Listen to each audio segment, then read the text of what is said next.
Oi gente, eu sou o Neto, esse aqui é o canal 1000 Páginas, e quem diria que a Marvel precisaria apostar em heróis de série B?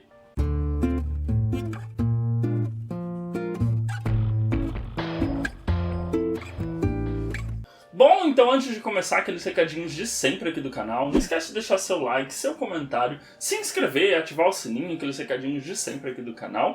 E lembrando que no box de descrição você encontra o link para a loja do Capitão Onigiri, bem como o cupom de desconto aqui do canal, que você consegue 5% de desconto nas suas compras de mangás, para completar um volume que está faltando, quadrinhos, tem uma variedade gigantesca lá, e demais acessórios, como saquinho para guardar essa coleção, entre outras coisas. Bom, e agora no dia 2 de setembro a Marvel vai estrear nos cinemas o grande retorno da Disney aos cinemas, que é o filme do Shang-Chi, que é um herói meio desconhecido até pra galera dos quadrinhos, mas tem uma longa história aqui dentro do universo da Marvel.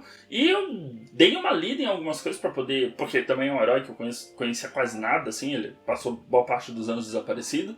Mas aí eu dei uma lida em algumas coisas, então vai aquele compilado básico pra você não ir no filme tão sem entender o que tá acontecendo. E quem é o Shang-Chi no fim das contas, né? Basicamente ele é o herói que surgiu ali em 1973, numa história one-shot da época que a Marvel publicava várias coisas. Fez muito sucesso porque era na época em que nos Estados Unidos havia uma grande demanda por filmes de Kung Fu, né? Então foi na década em que os filmes de ação, de Kung Fu, com Bruce Lee, com outros heróis, assim, ele estava muito em alta, então a Marvel falou: pera, talvez funcione. E funcionou por tanto tempo que ele teve uma série própria, que foi de 1974 a 1983, que durou 125 edições, então foi uma série bem longeva, quase uma década aí de Shang-Chi sendo publicado. Só que era um herói bem pé no chão, eu acho que dá pra dizer isso. Porque nessa primeira fase do Shang-Chi, ele basicamente lutava apenas contra a figura do pai dele, que inclusive tem uma história toda por trás. O Shang-Chi iniciou a luta contra o Fu Manchu, que é baseado num personagem de um romancista inglês, o Sax Homer, e ele é o estereótipo de vilão asiático que se perpetuou durante muito tempo na mídia, nos cinemas e tudo mais. Então ele era os olhos finos, frio, cínico. E esse personagem, que ele foi trazido da literatura para os quadrinhos, e posteriormente a Marvel acabou perdendo a licença de trabalhar com ele nos quadrinhos, e ele precisou ter uma reviravolta no roteiro em que, na verdade, não é o Fa Manchu o nome do pai do Shang-Chi, é na verdade Zhenzu, que é o que se mantém até hoje, assim. Então ele tem essa primeira fase de 10 anos aí de Shang-Chi, que ele basicamente trabalhava aí com a MI6, ele tinha missões internacionais para combater a organização criminosa do pai. Ele foi uma criança que foi educada desde a tenra idade ali para aprender todos os estilos de arte. Ele é considerado, né, as mãos mortais do Kung Fu. Então ele é um personagem que ele é bem pé no chão, assim. Ele tem as habilidades de luta marcial, né? Então ele é um artista marcial, e só que não tem poderes, né? Ele controla o Chi, ele é mais forte que um humano normal, é mais ágil e tudo mais, mas as coisas que ele faz são muito humanas, assim, né? Ele não tem um grande superpoder de emitir um raio ou qualquer coisa assim. Ele é bem um herói pé no chão, assim. E aí, depois desse primeiro grande arco, né? Desse início do Shang-Chi, que durou aí quase uma década, a Marvel meio que esqueceu ele, assim, porque foi justamente numa época em que a Marvel procurava coisas mais poderosas e mais heróicas, assim. Então o Shang-Chi, ele acabou sendo aquele personagem que a Marvel, no decorrer dos anos, passou a utilizar em diversas situações como uma peça coringa, como um easter egg, como personagem de um único volume. Então a gente conseguiu ver o Shang-Chi sendo trabalhado, reutilizado e sendo construído uma personalidade para ele muito picadinha, assim. Então ele tem participações com o Homem-Aranha, ele já participou de uma fase mais recente dos Vingadores, por exemplo, ele apareceu em quadrinhos dos X-Men, né? O Wolverine, por causa do envolvimento do Wolverine com o lado mais asiático, né? Então o Wolverine ele foi pro Japão, ele conhece Madripoor, ele vai para Taiwan, ele passa por uma série de coisas. O Shang-Chi aparece em determinado momento. Então tem esses pontos em que ele foi sendo utilizado, assim, mas ele nunca foi devolvido de verdade a ponto de ganhar uma história própria, né? Os arcos em que ele participou mais, sem ser agora em 2020, que ele voltou a ganhar um quadrinho próprio, foram muito pontuais dentro da história da Marvel. Então ele teve um arco até que grande assim dele trabalhando com os heróis de aluguel, né? Que também é uma faceta da Marvel mais pé no chão, apesar do Luke Cage ser invulnerável. Ele faz parte durante um período, ele fez parte da iniciativa Vingadores quando os Vingadores precisavam diversificar a equipe, então o Shang-Chi ele é um Vingador, mas só muito recentemente a Marvel acabou resgatando esse personagem, muito provavelmente, porque a Marvel não dá ponto sem nó, o Disney não dá ponto sem nó, preparando aí um retorno para ele para os cinemas, né? Então a gente teve, que foram arcos que eu li, né? Então a gente teve uma minissérie em 5 volumes do Shang-Chi mesmo, que é uma aventura muito boa e meio que dá uma ressignificada no personagem, né? Reconstrói algumas coisas da mitologia dele pro personagem ficar mais palatável pro gosto atual do leitor de quadrinhos. E agora em 2021 ele também está ganhando uma história de destaque, que é Shang-Chi versus Universo Marvel, em que a ideia é que em cada volume personagens com o qual ele interagiu, então no primeiro volume ele interagiu com o Homem-Aranha ali, aí depois ele vai interagir com o Capitão América, Wolverine e assim subsequentemente. Nessa série do Shang-Chi de 2020, ela é escrita pelo Luan Yang, que é um roteirista sino-americano, se eu não estou enganado. Então tem um trabalho da Marvel de tentar construir uma história que fuja um pouco dos estereótipos e dê pra você entrar primeiro por essa história no Shang-Chi. Foi a primeira história que eu li antes de eu ler as edições mais antigas dele. Eu falei, deixa eu dar uma olhada nessa primeira, já que em teoria ela é uma representação do personagem. E ela é divertidinha, assim, ela não é um grande feito da Marvel, não é um grande roteiro. A gente vai ter o Shang-Chi sendo confrontado com a história do pai, do Zhenzu, que já é falecido nessa história. Só que o pai ele tem uma organização, e essa organização elas são as 5 armas mortais da morte, as 5 facetas da morte. Então a gente tem a organização da mão, que o Shang-Chi é o líder, né? É a pessoa mais alta naquele cargo. A gente tem o do bastão, a gente tem a da adaga, do sabre e do martelo.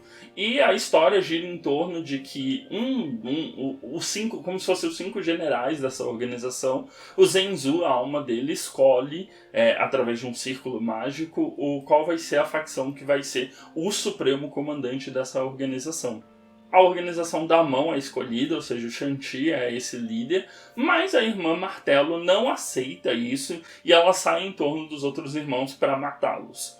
É divertidinho, assim, sabe? Não tem grandes plots por trás. A gente entra em contato um pouco com a história do Shang-Chi, então tem alguns momentos dele lembrar da memória, lembrar que todos esses generais eles são meio irmãos, né? São todos filhos do Zhenzu, mas de mães diferentes. Eles são mandados para pontos diferentes do globo e tem toda a história deles como defensores da China e que eles lutavam contra as ameaças contra a nação chinesa num tempo mais antigo, e aí depois de alguns eventos em que eles acabaram perdendo, eles se separaram pelo mundo. Mas é isso, assim, não é uma história digna de nossa, vocês precisam ler.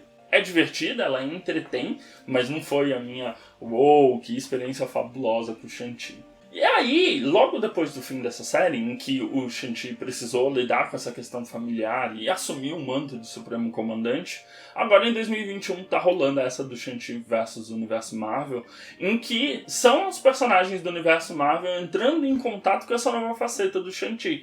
Ele que foi visto sempre como uma pessoa um amigo, um aliado, uma pessoa meio que não está muito envolvida naquilo que está acontecendo. Eles agora, o Homem-Aranha, que já foi treinado pelo Shang-Chi no arco do Homem-Aranha, ele descobre que o Shang-Chi faz parte dessa organização, e aí meio que todos ficam preocupados no sentido de, será que ele se deixou corromper pelo poder do pai? Será que ele está seguindo os passos do pai?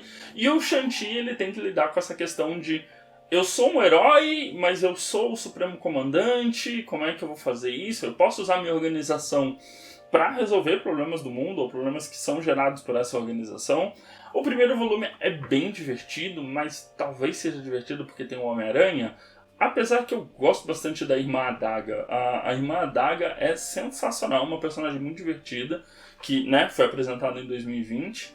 Então, não sei, vou continuar lendo porque eu achei interessante, mas não é também um trabalho que você devora as páginas e acha a coisa mais fabulosa que você já leu. Dos trabalhos pregressos aí com o Shang-Chi, acho que vale citar também o Agents of Atlas, né, os Agentes de Atlas, que foi uma iniciativa da Marvel de ter heróis asiáticos sendo feitos em quadrinhos. Então tem o Swordmaster, teve o Shang-Chi fazendo parte da equipe, a gente teve o Amadeus Cho, que foi uma versão do Hulk de um, se eu não me engano, é um cientista chinês ou alguma coisa nessa linha.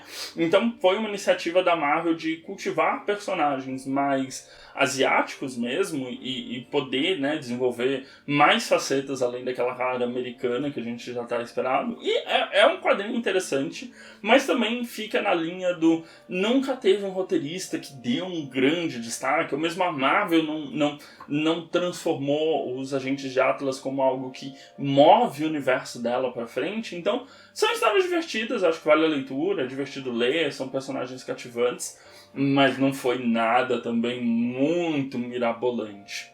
Talvez a parte mais interessante mesmo do Shang-Chi seja nessa primeira saga dele que durou 10 anos aí, de 74 e 83, porque tem histórias muito boas e são histórias muito voltadas para espionagem, para aventura, o Shang-Chi lidando com essa coisa meio de lutar contra organizações do mal, lutar contra o próprio pai. Então tem essa primeira saga, assim, que é datada, obviamente ela é extremamente datada, ela tem uma série de estereótipos errados, assim, mas ela traz uma faceta do personagem que é até interessante, assim. A gente não tem mais tantos personagens da Marvel que são focados nesse tipo de aventura meio 007, meio Bruce Lee, assim, é gostoso, assim, de ler. Quando você vê, você já leu vários quadrinhos em sequência, assim, então é um catálogo de histórias bastante interessante que eu acredito que a Marvel vai acabar puxando elas um pouco para essas novas aventuras do Shang-Chi, ou elementos dela, personagens, qualquer coisa nesse sentido. O que eu acho que fica de recomendação realmente é a série de 2020 do Shang-Chi, que são só 5 volumes, porque ela tem um humor gostoso e eu acho que é a que vai mais ser baseada para a história do filme que vai sair agora no dia 2 de setembro, porque ela é o Shang-Chi vivendo nos Estados Unidos, fugindo do passado dele e tendo contato forçado com a organização do pai, porque o pai quer ele de volta. Obviamente que o pai dele na história vai ser o Mandarim, o que não tem correlação com os quadrinhos, mas ainda assim é uma história que foi bem divertida de acompanhar e vale demais só pelo começo do primeiro volume, em que o Shang-Chi tá mostrando o bração dele para uma senhorinha que alugou o apartamento para ele. Então tem esse tipo de humor, né, que ele brinca um pouco com a origem dele, com o papel dos povos asiáticos dentro dos Estados Unidos, mas isso dura 5 primeiras páginas. E meio que é isso, é um pouco estranho falar do Shang-Chi, porque ele sempre foi um personagem muito renegado, ou relegado mesmo pela Marvel, ele nunca teve um destaque exacerbado dentro dos quadrinhos, mas é divertido. Eu acho que isso é a melhor coisa que a gente pode dizer de algum herói, é que ele é divertido, ele rende boas histórias, ele rende boas aventuras, e ele vai trazer de volta uma faceta da Marvel que eu gosto e meio que ficou perdida no arco megalomaníaco dos Vingadores, que é uma coisa mais pé no chão, mais cuidado das coisas que estão acontecendo na Terra, de perigos de terroristas, de organizações do mal e tudo mais, então pode ser interessante. Como a Marvel vai usar ele, né, nos grandes embates, não sei, porque apesar dele ter, por exemplo, ter participado do torneio para decidir quem ia ser o novo poder da Força Fênix, o Shang-Chi não é um personagem que impunha medo nos seus inimigos ou qualquer coisa assim. Sei lá, ele pega um professor Xavier e o professor Xavier desliga o cérebro dele. Então É meio que isso, assim. Shang-Chi é legal, é divertido, mas é bom ler as coisas mais recentes dele, apesar das antigas terem histórias mais interessantes, mas as coisas mais recentes são mais palatáveis. Bom, então meio que é isso. Lembrando, faço a minha leitura de quadrinhos sempre pelo Marvel Unlimited, que é a plataforma de quadrinhos da Marvel. É em dólar, infelizmente, a cobrança, mas se você pegar a versão anual, vale bastante a pena, porque tem tudo da história da Marvel praticamente, inclusive as coisas mais recentes. Mas é isso. Leiam Shang-Chi, assistam o filme. Não esquece de deixar nos comentários se vocês gostaram do filme, se esse vídeo sair depois do filme, sei lá. Por hoje é só, então. Não esquece de dar uma olhada nos vídeos recomendados que ficou do meu lado direito e se inscrever na bolinha do meu lado esquerdo para continuar me acompanhando aqui no canal. A gente se vê no próximo vídeo. Um grande beijo e tchau, tchau!